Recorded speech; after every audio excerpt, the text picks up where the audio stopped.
So another part of the body is termination of the contract. So let's say you're working together with someone, and at the beginning is rainbow and sunshine, so it's funny, excited, all the stuff. But half along the way, so he is nice, half along the way, the person doesn't meet the agreement or doesn't do what it's in what you guys have agreed upon. And the problem is it's harming you. And you have a problem with that and you want to get rid of the person. It is important to make some deals or agreements about how you can terminate the contract. Terminate the contract means when you terminate the contract, it doesn't exist anymore, and what are the consequences? So that's why I advise people most time to put that in a contract. And here is an example: termination, terms, and termination. Example: when can you terminate it? It's after 1 month, 6 months, 5 months, or 1 year.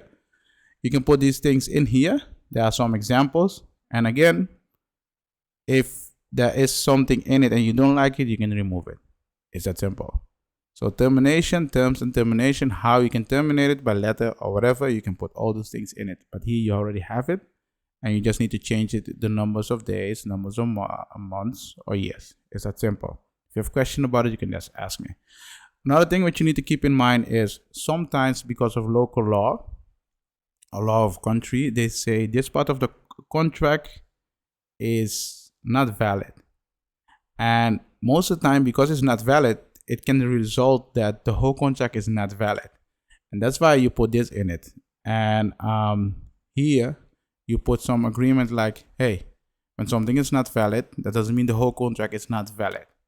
And you will also put why you create the agreement and what the understanding is of both parties. So those things, you put it in here. If you don't like this, you can remove it, but I advise you not to do it. Okay. And the government law. And the thing is, it's important that I explain this to you so you can get a general idea how it works. Let's say I am in country A, you are in country B, right?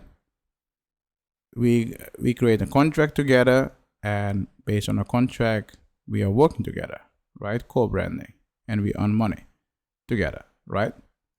But if I put in a contract, the laws of my country apply on this contract, it's beneficial for me because I know my country, I know the laws in my country. When something goes wrong, I can just go to the judge. That's simple. But B doesn't know about my company.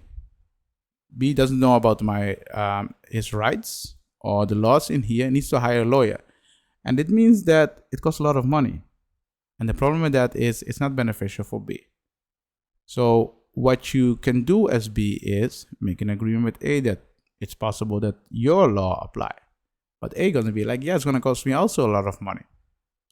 So there's also a midway, and then you let the law resolve it by itself.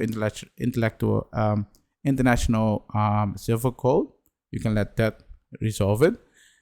But I would advise you not to do it. What you can do is try to figure out how you can compensate for that or get a compensation for that.